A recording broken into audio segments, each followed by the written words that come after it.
Welcome to the Coffee House, where in the next hour, U.S. intelligence officials say the Iraq War is spreading terrorism. Condi Rice ignored pre-9/11 intelligence that bin Laden planned a major attack. Plus, GOP corruption and a sex scandal in Congress. If Democrats can't win now, but will they? We asked Maryland Congressman Chris Van Hollen. America's oil addiction. How did it happen? Pulitzer nominee Edwin Black returns to sort out the untold story of America's love affair with the automobile. Also, Word Dance Theater founder and president Cynthia Word joins us, as does poet Holly Bass.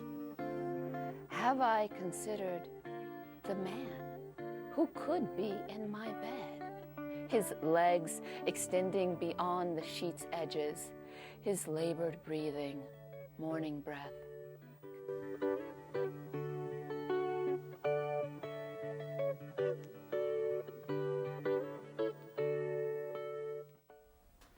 Welcome to the forum at the Coffee House. Ever hear of a congressional candidate named Jeffrey Stein?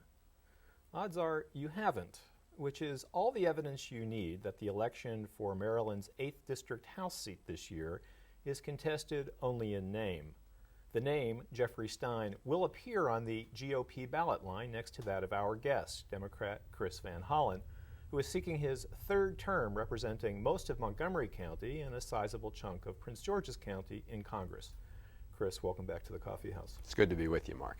We're going to talk a lot about the elections in just a few minutes, but first I want to talk about some of the big policy developments, in particular the intelligence estimate that found that, in fact, the Iraq War has increased the spread of terrorism. Well, here you had what they call an NIE, a National Intelligence Estimate, that the administration clearly didn't want to come out. It was first written back in April. They sat on it. It finally leaked out.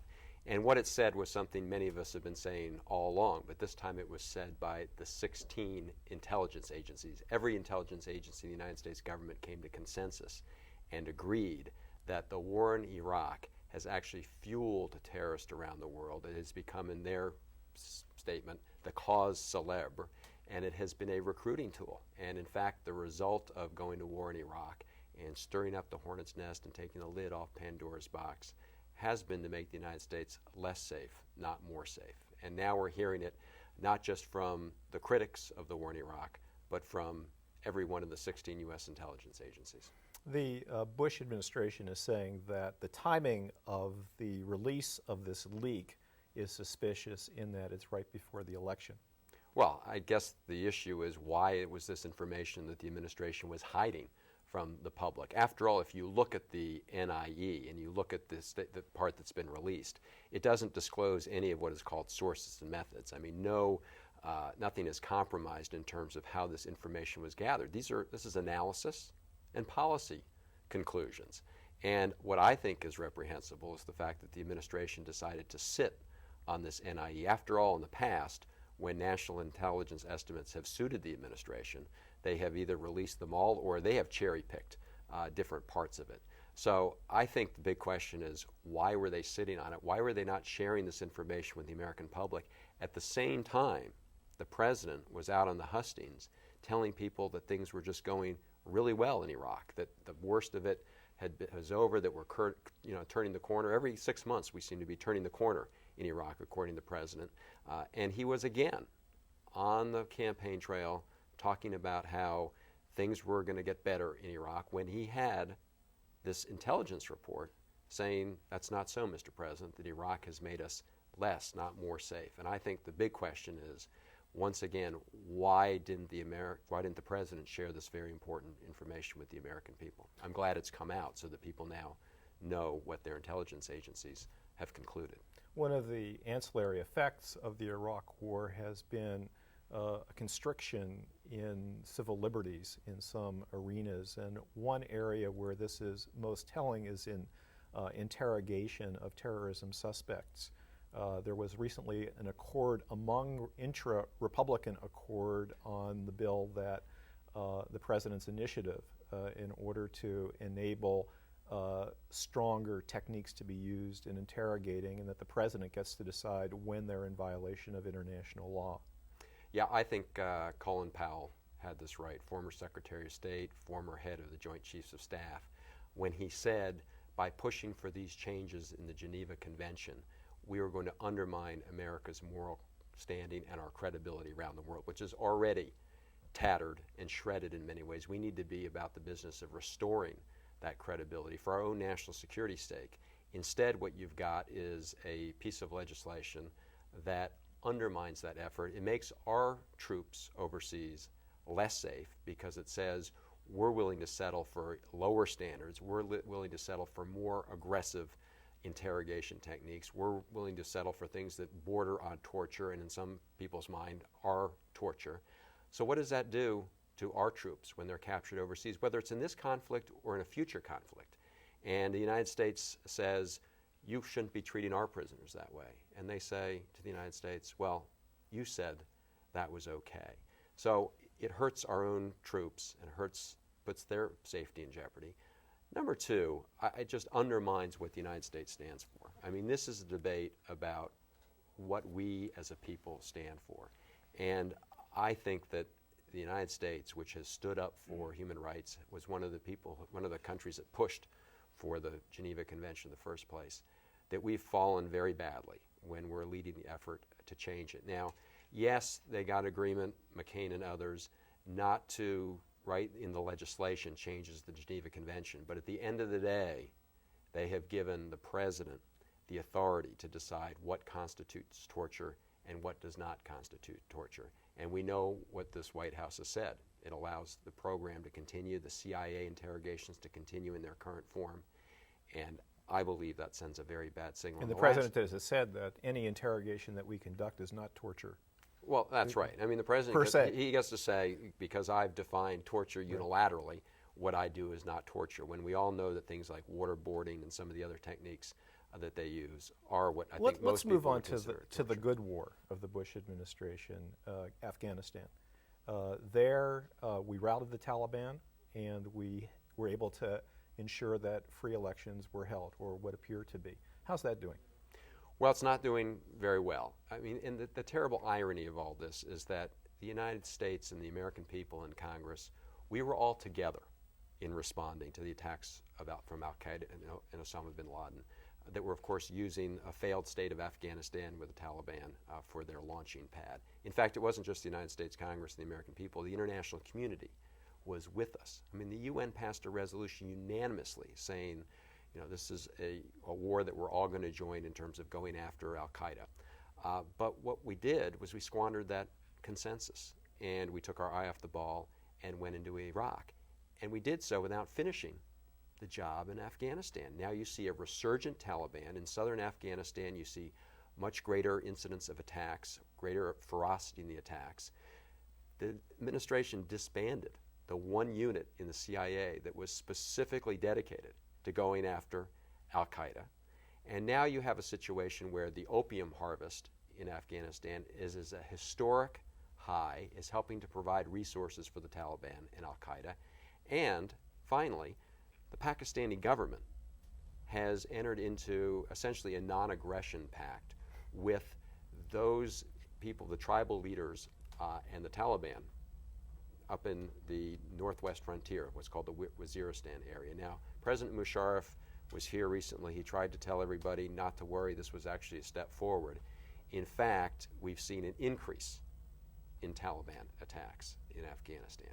So we took our eye off the ball. We should be finishing the job. You know, that banner, mission accomplished on the aircraft carrier USS Abraham Lincoln, where the president said the war that began on September 11th, and behind him was this banner, mission accomplished. Well, we know we haven't accomplished the mission in Afghanistan. And in fact, as we now know, we went into Iraq, created an even bigger mess, which our intelligence agencies tell us has made us less, not more safe.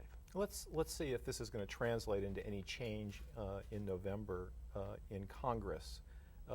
One would think that this is the perfect storm for a Democratic victory. You have sex scandals at the end of the session among Republicans, and the Republican leadership perhaps implicated in covering it up. You have a war that's going very poorly. and you have intelligence problems, and people not feeling as though the economy is working for them. So, are the Democrats going to win back control of Congress? Well, I'm very involved in that effort. I co-chair what we call the Red to Blue effort, and I can say we're working very hard. We've got a terrific bunch of candidates around the country. We have over 40 races that are in play right now. And as you say, I think the American people are looking for a change in direction. They're tired of the status quo. They're tired of a Congress that refuses to hold the Bush administration accountable and instead is a rubber stamp for the administration. You know, it's as if the White House sends its talking points down to the Republican leadership every morning and they salute and say, yes, Mr. President, until, of course, the eve of the election when all of a sudden people are independent and are running away from the president when he comes and lands in their districts. Only at nighttime do we see that happening. But I do believe people are looking for a change because they see that this administration has mismanaged the war in Iraq. They mismanaged our response to Katrina in so many ways. And they have the Congress has refused to hold the administration accountable. Now you have Congressman Foley, who was clearly engaged in this totally inappropriate activity with a page. The Republican leadership in the House knew about it, and they just sat on it and did nothing about it. In fact, they allowed him to continue in his position as the co-chairman of the caucus on missing and exploited children. At the same time he was exploiting these pages. It reads like a satire, really. He was, I mean, it's unbelievable. Yeah. I mean, he was the chief Republican representative to the caucus. He was their spokesman on exploited children. And yet when they had this information, they sat on it, they didn't do the responsible thing, and I think they need to be held accountable. Let's say that the Democrats win the House. Your efforts are successful. You pick up those 16 seats that you need. You serve on 3 committees. You serve on government reform, right. On workforce and education, yes. and judiciary. Yes. Those committees are going to be chaired then by George Miller, Henry Waxman, and John Conyers, 3 of the most progressive members of Congress. How will life change for you? You've never served in a Democratic Congress. That's right. I was in the Maryland legislature for 12 years when we were in the majority, and it makes a huge difference. The first difference you'll see virtually overnight is that we will begin to hold the administration accountable. We'll actually be able to hold hearings. Right now, we don't have the power to hold hearings. Only the chairman of the committee, and they're all Republicans, can conduct a hearing. In fact, when we wanted to have a hearing in Judiciary Committee on the electronic surveillance program, we couldn't even get the Judiciary Committee room. We had to go find a room in the basement, and of course we didn't have the power to call any witness that didn't want to show up. So we will have hearings on a whole range of issues and begin to hold the administration accountable. Second, the Democrats and Nancy Pelosi have already come out with our 6 for 06. Within the first 100 hours, you're going to see some changes. Just to give you an idea, we will raise the minimum wage. It's disgraceful that the minimum wage has not been raised for over 9 years. While members of Congress have increased their pay every year, we have not increased the pay for the people who need it the most. Second, we're going to eliminate the oil and gas subsidies that were in the past energy bills, the Bush administration energy bills, and use that money instead for renewable energy and energy efficiency. There are a whole range. We're going to undo the provision in the prescription drug bill that said you can't negotiate prices with the drug companies, which was just a giveaway. We have a series of things, immediate steps that we're going to take. Now, will those go through the entire process? You know, we've still got the Senate and the President, so it will still be very difficult to enact elements of that agenda. But what we will be able to do is finally put pressure on this administration and begin to say, this is what we want to do. The implicit in what you just said is that you're not optimistic that the Democrats will win back the Senate. Yet there are 7 or 8 seats that are truly in play that are now controlled by Republicans, and only 1 seat controlled by the Democrats that's really at risk, New Jersey. Right. If the Democrats pick up 6 seats, control the Senate too. Well, that's true, and I'm not saying that they won't. I think we have a better chance in the House. It's a tougher road in the Senate. But even if we take the Senate, you still have the President who will likely wield his veto. Now, he hasn't wielded his veto pen except for once when he vetoed the stem cell bill, which I think sent a very interesting signal to the American people that the one bill he chose to veto was one that would help find cures to many, many diseases in this country. But we still need to get over that hurdle. But I'm optimistic that the Democrats are going to do very well. We're in striking distance. So what's the October surprise then that's going to turn the tables for the Republicans? Well, you never know. I mean, that's always the problem. I think if you look at the fundamentals that are in place right now, you're not going to see much change in the electorate's mood. However, you can always have a surprise. But I think the big surprise for the Republicans on the last day of the session was not something that they hoped for, but the Mark Foley news, which really revealed that not only would they refuse to hold the administration accountable, but they wouldn't even hold their own members accountable. And what seats do you see as the most likely pickups for the Democrats in the House? Well, that's a difficult question. I mean, we got 40 seats in play. We've got a lot in the Northeast. We've got 3 in Indiana. We have them scattered all over the country. But on the Red to Blue program, which I co-chair, we have 40 seats. In fact, 41 that are listed as our Red to Blue. In addition to those, we have a category of emerging races. The trouble the Republicans have in this election is, unlike in the past where they were able to take all their resources and just pummel a few of our candidates, now they have to play on a much bigger playing field. And we have viable, strong candidates all over the country. And so they're not going to be able to take all their money and just air bomb a few people. So I think we're in good shape. You don't want to be overly optimistic about this. Beware of irrational exuberance, but the signs are good. And assuming that there's success in the House, what is your legislative agenda? Well, my legislative agenda is going to be pushing through a number of bills that I've put through in the past that were held up by the Republicans. One is to finally fully fund No Child Left Behind and special education. This is a bill that was signed by the president. He had bipartisan support when he first enacted it, but it has not been fully funded. They made a promise, they didn't keep it. We need to do something about it. When it comes to energy policy, one of my priorities is to come up with an energy policy that really does move us forward, reduces our dependence on fossil fuels, deals with the issue of greenhouse gases effectively. Henry Waxman and I have co-sponsored a bill. We've introduced a bill called the Safe Climate Act, which is based largely on the California model, which I think will finally help our country turn the corner on that. Now, we got to get it enacted, but we need to fight hard to get that through. Those are a number of things in the healthcare area. I hope we can make some dramatic changes as well. And in the whole area of global competitiveness, where I talked about No Child Left Behind, but in the area of higher education, we need to roll back the increases the Republican leadership placed on the cost of going to college. I mean, they cut $18 billion out of the student loan program, which makes it more expensive to go to college, which means fewer people can afford to go to college. So we want to roll that back immediately, increase Pell Grants, make sure that every American student who has the desire to go on to college will have that opportunity. So those are just some of the areas that I want to focus on. And it gives us a good opportunity to talk about Maryland as well, because of tuition hikes at the state universities in Maryland is a big issue. And now that Doug Duncan is going to be retiring from public life, at least for the time being, you've kind of risen to being the senior member in the Democratic Party, elected member of the Democratic Party in Montgomery County. You take an issue in state politics. You've been involved in the state Senate and state House in the past.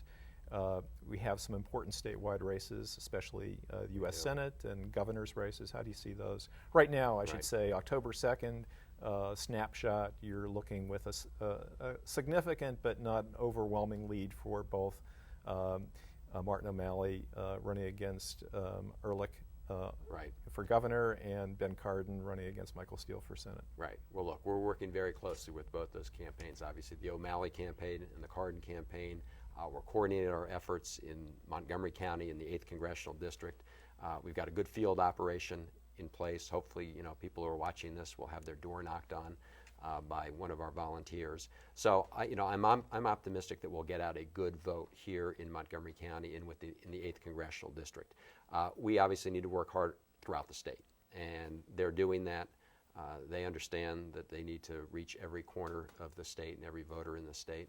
So, look, again, I'm optimistic, but this is an election that's going to go down to the wire, I think. Both the gubernatorial race and the U.S. Senate race, people should take nothing for granted. Nobody should take any race in the state for granted. Maybe the controller's race. Peter Franchot seems to be in a pretty strong position to be elected controller. He's in a strong position, and interestingly, Ehrlich seems to be more focused on trying to beat Peter Franchot than in his own race. So, you know, what's going on there? But, yeah, look, I think that, you know, Doug Gansler run the nomination for Attorney General, so I think we have a lot of very strong statewide candidates, but people should not let up. I mean, this is far from over. We're in the final stretch here, and just need to keep pushing.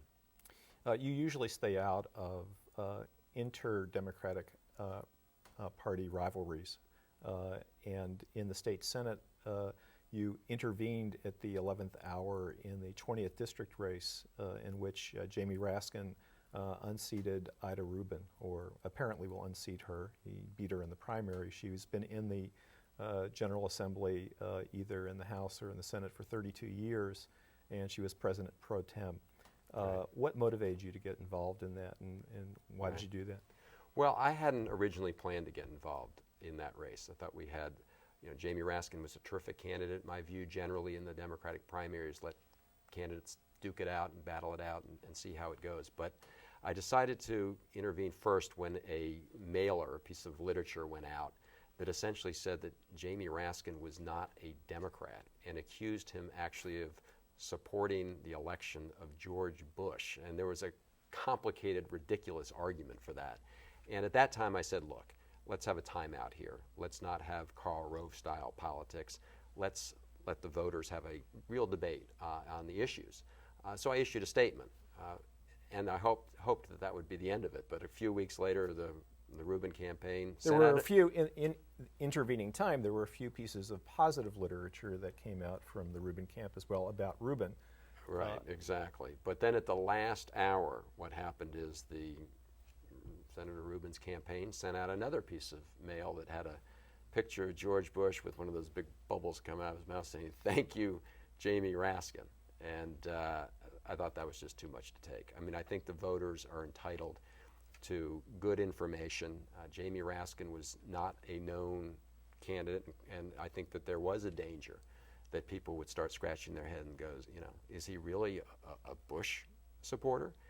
And so I was pleased to support Jamie Raskin in that election, and I'm very pleased he won. I think he's going to be a good member of the state Senate. Okay, you get 30 seconds to say what people should do in November. Well, everyone needs to get out and vote, regardless of whether you're Republican, Independent, or Democrat, and hopefully by then Montgomery County will have its voting machines and get that straightened out, as in the state of Maryland. But look, the stakes are very high in this election, locally, statewide, and of course nationally. And I think if people want a change in direction, I think people are aching, certainly at the national and state level, for a change in direction. They need to get out there and show it through their votes, because this is a big election. It's not a presidential election, but it is going to be the precursor and will set the placemat for the next presidential election, and is essential if we want to begin to hold the Bush administration accountable.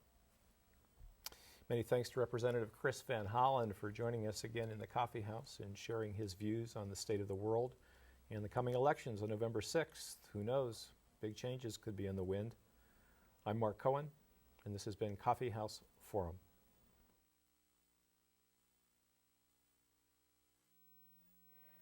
I consider the morning, how it usually begins. The sun that greets me through the slightly raised pane, the open shades, the soothing white noise of traffic passing below the apartment window, my urban ocean.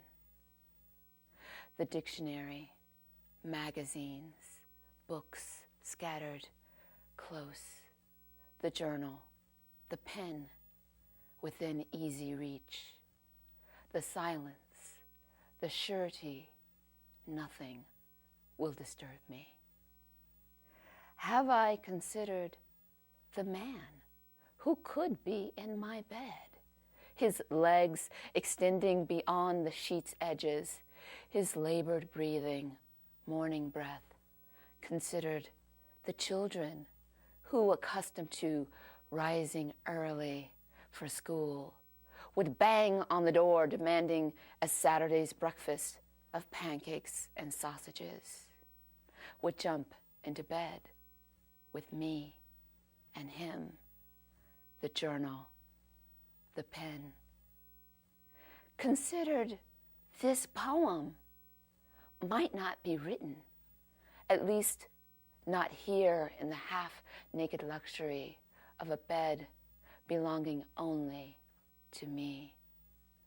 Perhaps then I should consider a studio on the 3rd floor of our house in the black hippie suburb down the street from the co-op, where we buy fresh vegetables and put in 4 hours a month. Not too far from the school where I walk the children each morning at 8, return to kiss my husband out the door, and then ascend the staircase, fully dressed to create.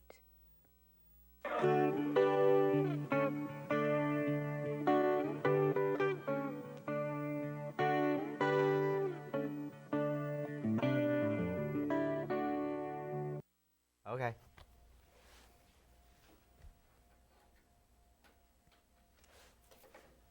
Welcome to 21st Century Life here at the Coffee House.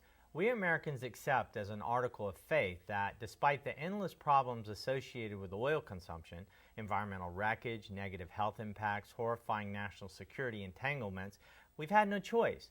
The black gold, after all, gave unimaginable wealth and mobility to our rising industrial nation, and there was simply no substitute.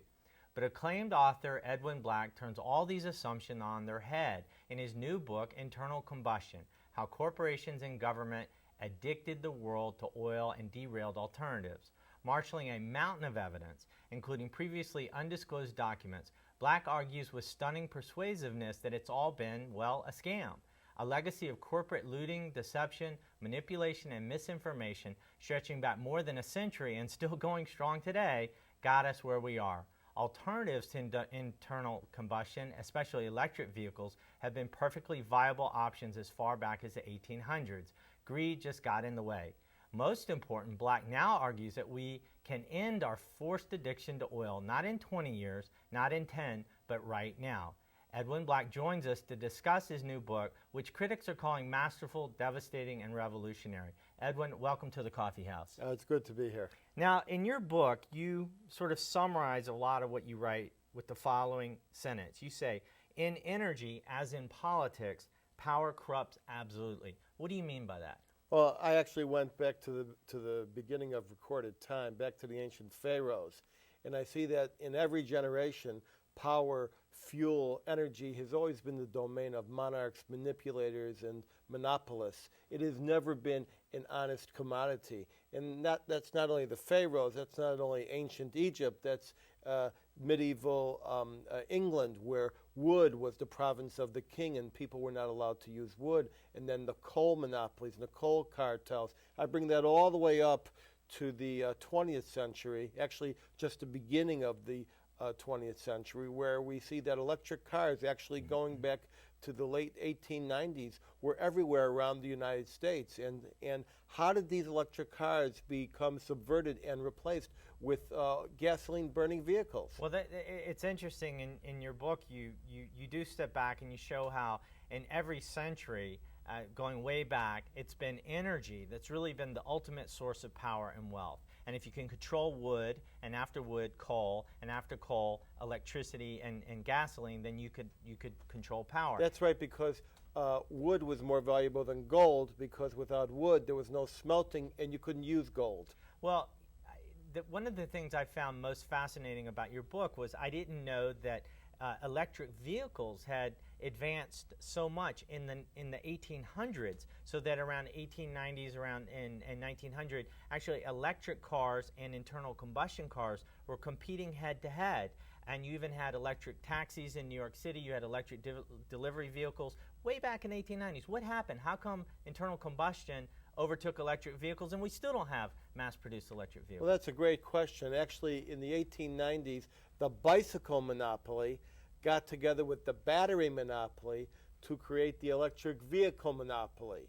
And then they went head to toe with the budding internal combustion machine monopoly. They joined forces in the early 1900s at a time when there were electric vehicles and electric taxis running all over the United States, in New York, in Chicago, and Washington. They all got together and they jointly decided to abandon their own good, clean technology, electric vehicles, in favor of muscle cars, noisy, smelly, smoke belching, gasoline-burning cars. And eventually they went head-to-head with Henry Ford in 1903, who wanted to proliferate mass-produced gas consumption cars. But most, I mean, I had no idea until I read this book that we're talking about electric vehicles that had batteries and that were driving around the country. And even regenerative braking. Now, my Toyota Prius, you know, I think I have a fancy car. I tell my friends, I explain to them that when I brake, the engine's actually creating electricity. It's going into the battery. But this whole concept of regenerative braking and electric batteries and all that, a century old, more than a century old. And it's more than that. General Electric had the Electrant, which was supposed to be like a parking meter. You would just park your car and you would plug in when you went shopping. There were no gas stations in the early 20th century.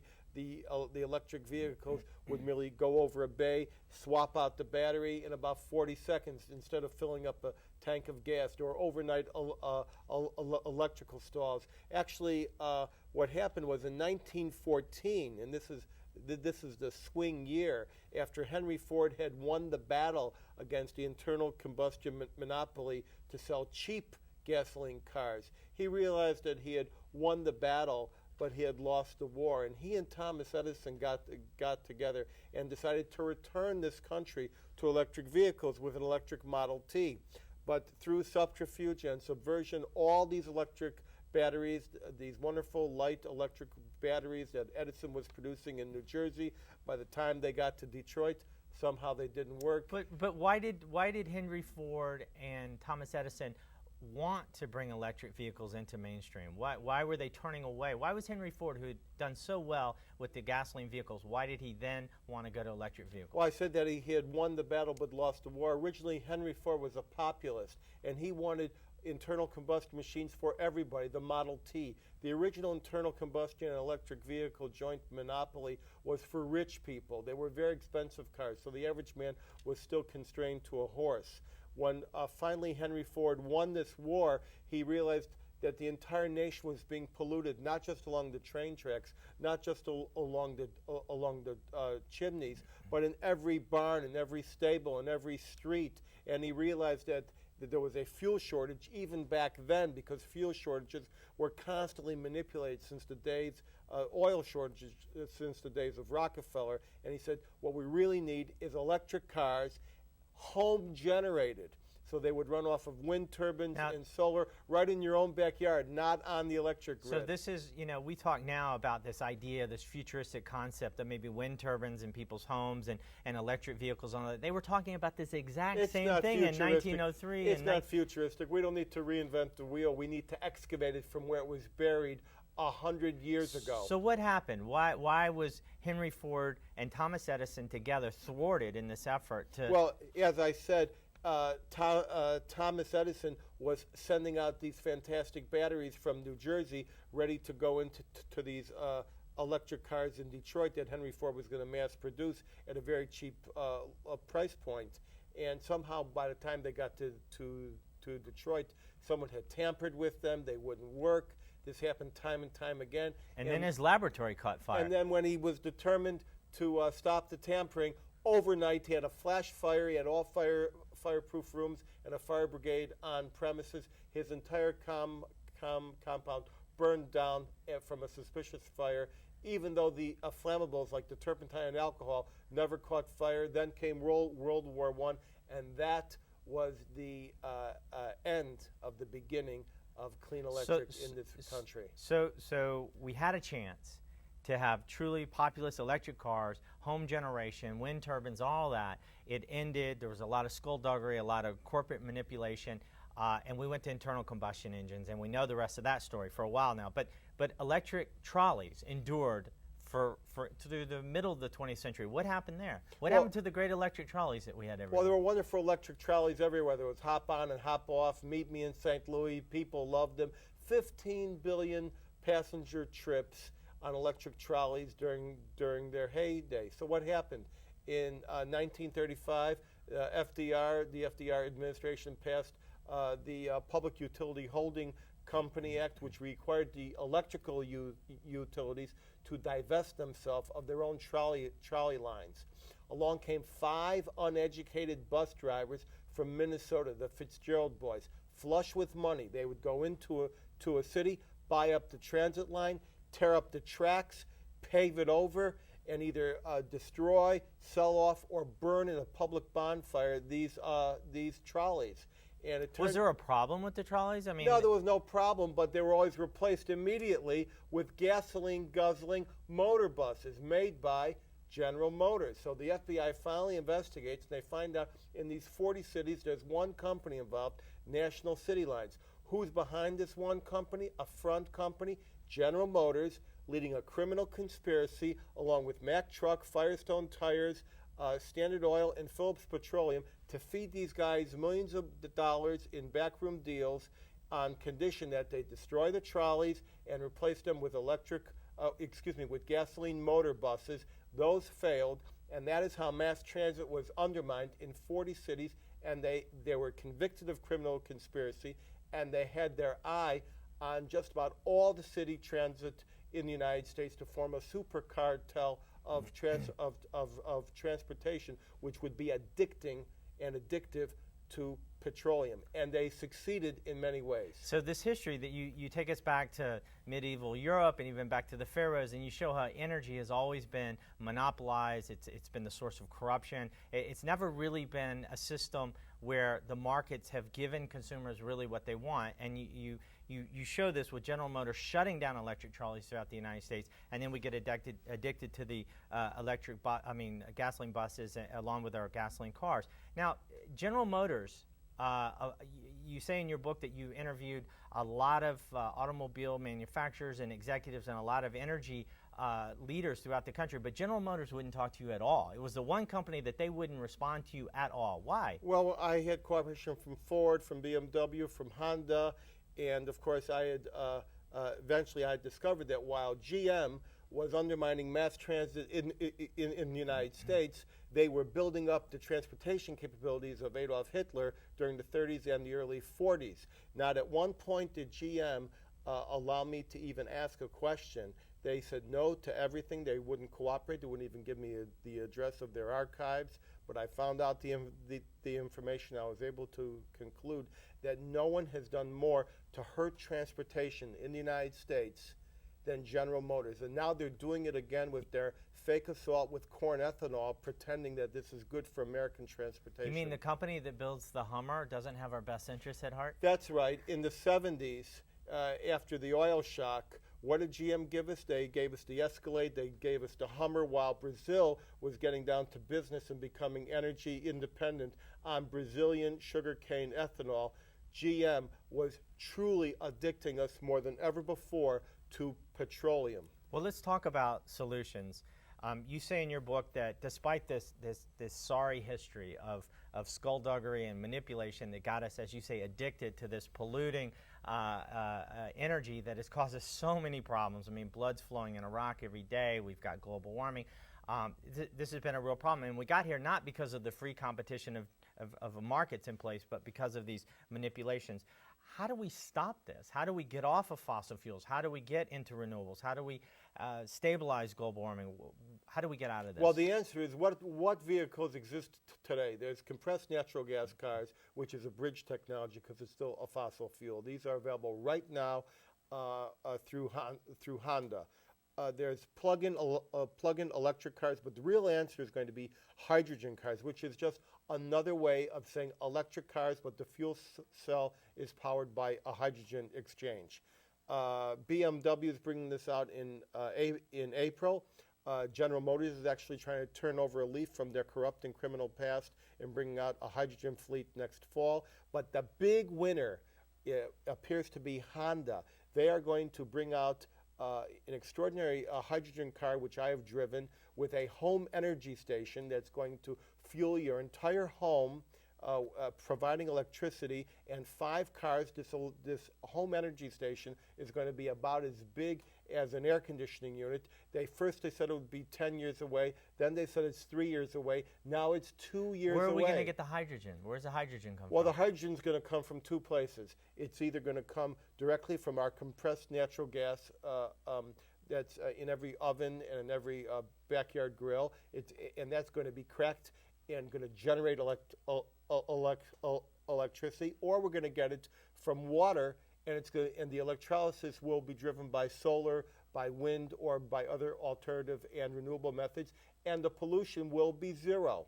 But if there's a way out of this through this new form of energy, this new technology, but if we look back, every time there's been a breakthrough, every time there's been a solution, there's been, because energy is so important and draws so much interest from powerful forces, how will we break this cycle of history of corruption as you describe in your book? Well, that's the main question, because it's been a century of lies and deception and manipulation from everything we have heard from government, from the media, from the corporations who have the stewardship over energy.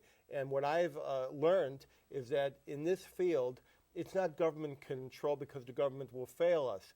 Money talks or everybody walks. And it's not going to be me and you deciding to get a hydrogen car. The only thing that's going to save us is fleets. There are 28,000 private and corporate and company fleets in the United States. Krispy Kreme, 4,500. Federal Express. These are vehicle fleets. Right, 44,000. UPS, 88,000. The United States government, 600,000 vehicles. And if these entities start faxing their purchase orders into Honda, BMW, Ford, GM, we're going to see hydrogen cars immediately. There will be no mass purchasing without there will be no mass production without mass purchasing, and that is where these fleets are going to come in. So you think these group purchases through these massive fleets will actually tip the market toward That's hydrogen the only vehicles? way, and that's why I've personally, as one man. Do we have time? We have 10 years. No, we don't have time. I have time enough on this show to tell you that it's the Green Fleet Initiative.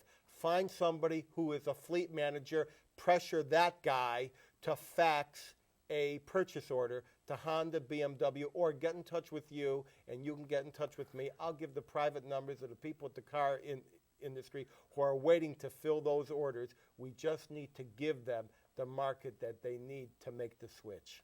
Well, a big thanks to Edwin Black for discussing his groundbreaking new book, Internal Combustion. Rarely does a work come along that so thoroughly rearranges all that we thought we knew about the world. And with global warming accelerating and American blood flowing daily in Baghdad, Black's message couldn't be more timely nor more encouraging in its description of an immediate way out of the oil madness. I'm Mike Tidwell, and this has been 21st Century Life.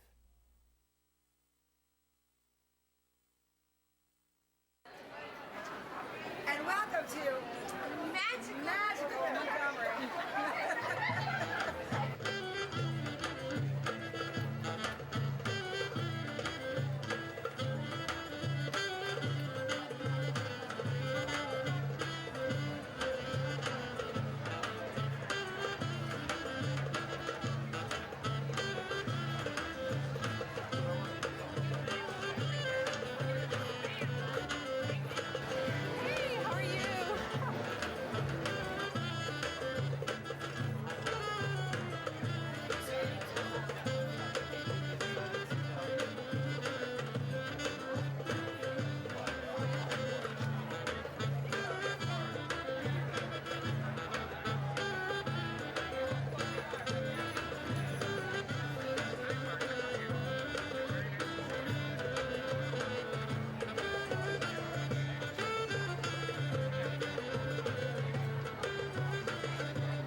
magical Montgomery County's Arts and Humanities Festival. It almost tastes the hot dogs and french fries that they sell under the boardwalk, down by the sea, yeah. When you with my baby, that's where I'll be. Under the boardwalk, out of the sun, under the boardwalk, we'll be having some fun.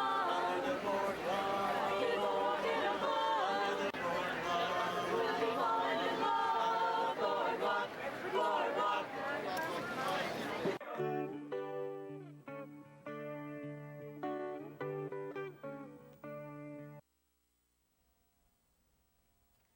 Hi, welcome to In Step at the Coffee House. Dance is obviously about movement, but it's much more than that. It's philosophy and methods for the harmonious integration of body, mind, and spirit. And this is what our guest, Cynthia Word, says. Cynthia is the founder and president of Word Dance Theater in Chevy Chase, Maryland. Word Dance Theater's mission is to provide performances and educational experiences in modern dance to people of all ages and stages of life. Welcome to the Coffee House, Cynthia. It's nice to have time to sit with you and chat. Like most of us in the dance community, our lives go zipping past each other. So it's good to sit with you and chat a little bit. Thank you. So, Cynthia, I know of you in your present guise as Cynthia Word, but who was Cynthia Word some years ago before she was in D.C.? How many years ago did you make it here? Well, I moved to Washington, D.C. in 1989. Yeah.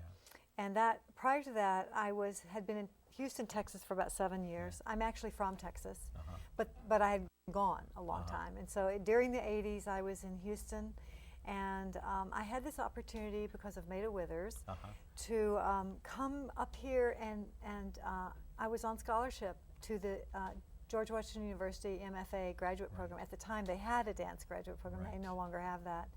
So I came up and started my graduate program here. And we're lucky that you stayed around. And well, I'm lucky. Well, Thank you.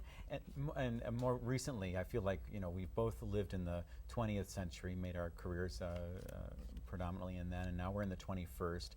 And this newest project that you're embarking on actually harkens a little farther back. Do you want to talk a little bit about Isadora and Isadora and beyond? The girls? Yeah, right. Well, actually,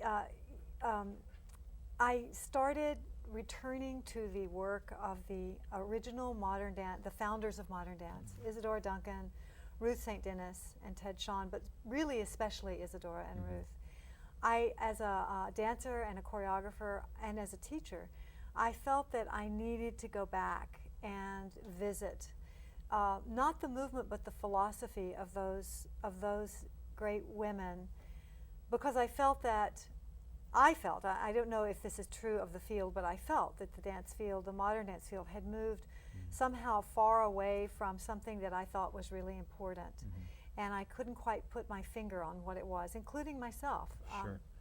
And so I just went back and back and back, and it just so happened that at the time that I was casting about trying to figure all this out, a friend of mine, Mino Nicholas, called me up and said, I had danced with Mino for many years, and he said, I'm doing a show at the Baltimore Museum of the Art called The Art of the Solo, and I'm wondering if you would be willing to dance The Incense, which is a dance choreographed in 1906 by Ruth St. Denis. It was actually her first dance, and fortunately, Miss Ruth lived to be very old, and I actually learned The Incense off of a video of her dancing it. Wow, that's which great. is one of the reasons that something like that can exist. Sure, it's much sure. harder when you get into Isadora's work, Right. because she didn't, even if she'd lived, she would not have allowed herself to be videoed. Right.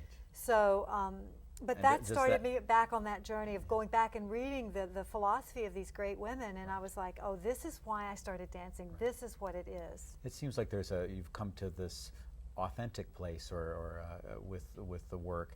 And when you say that she wouldn't allow to be videoed, is that part of the philosophy, or how did the philosophy drive the technique, or did it? The philosophy definitely drove the technique, and that's another reason that I love that, because I think, again, as we moved further, generation after generation moved away from these women, these pioneers, the technique was left over, but people kind of forgot why we did, what was that originally? Sure.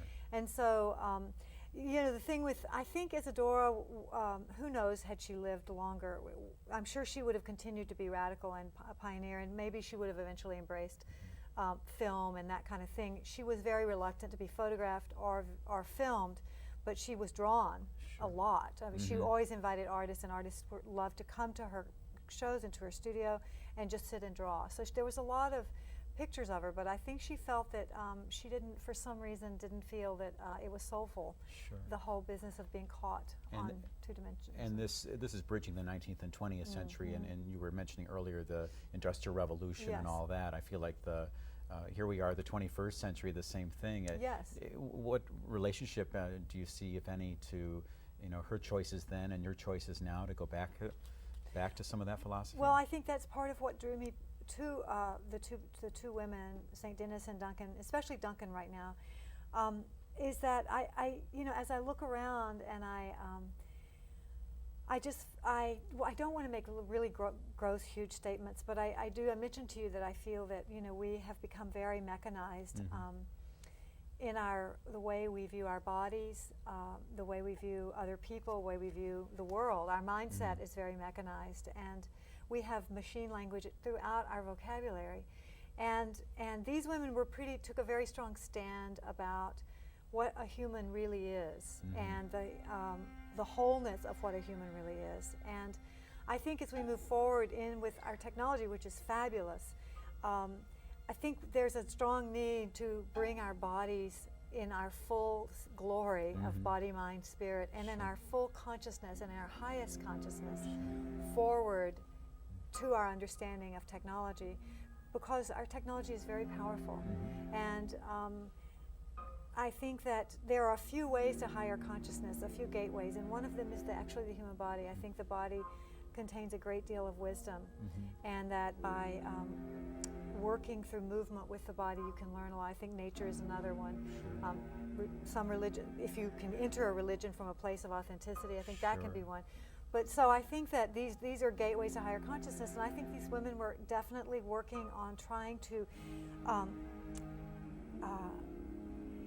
create enough of a movement that the whole paradigm would shift towards higher consciousness. I really think that's what they were trying to do, and I think we're still trying to do that. Sure, and they were doing it without the benefit of mass media and one dance at a time, as it were. One dance at a time, and I think that's the role of art. One of the major roles of art is to be a prophet and to help shift consciousness towards that which is the highest and the finest. Sure. And this is one, I have to say, one of the things that, one little quote from Isadora Duncan that I love is that she envisioned the dancer of the future, and her words were, the highest intelligence in the freest body. Wow, yeah, that's great. And do we, and where are we with that? Sure. And we don't think of dancers as always being articulate in words, but very much so she was. And speaking of words, you're also using the words of the poet Sappho in this upcoming production. And how did that come about? I've always loved Sappho's poetry, and you know that she was a 6th century Greek poet. She was the first female poet that we know of in recorded history. She was extremely famous throughout the ancient world. And I love poetry, and I'd always read her work. And when I started working with the Duncan work, and I just felt like that Sappho and Isadora were kindred spirits. It's almost as though they could have been the same person, and had they lived in the same time, they would have been like sisters. And I said to you earlier that Sappho was the first poet to use the first person. She wrote, she said, I feel this, and she wrote about passion, and she wrote about freedom to make choices, and she wrote about love. And I think these are issues that Isadora was very, very, very wrapped around. And I also, Sappho was quite a feminist for her in her period, and so was Isadora. They both envisioned females as free and able to make their own choices. And at a time when that was not the case. Right, and at a time most of the poetry was very much for the state, the governing state, the war at hand, and to have a first person talking about their passion or their love or just the sunlight or laughter was really extraordinary. And there's something about like the softness of that sometimes people say that it's too soft, that it's not strong enough. What do you find that's in that softness that's endured, the most endurable trait of that for you? Well, First of all, I think that there is this misconception that Isadora particularly, that I think people have seen or have an idea of her work that I think they will be very surprised when they come to see our show in November at the Greenberg Theater, because Isadora was, yes, in her earlier works were very light and airy, but her later works, the works from the Russian period, when she was building a school in Russia right after the Russian Revolution, when it was still extremely idealistic, those works were all about oppression, and oppression being defeated by freedom, and the freedom of the individual to rise, and the freedom of the community to rise up and to state, to be all that they could be. And so these were very powerful, grounded, strong works. And same with Sappho. Sappho laid it on the line. It wasn't all about flowers and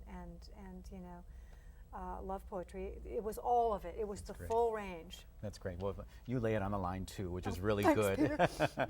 And we want to thank you so much for joining us tonight to discuss your dance company's art and philosophy. I'm Peter DeMuro, and this has been In Step.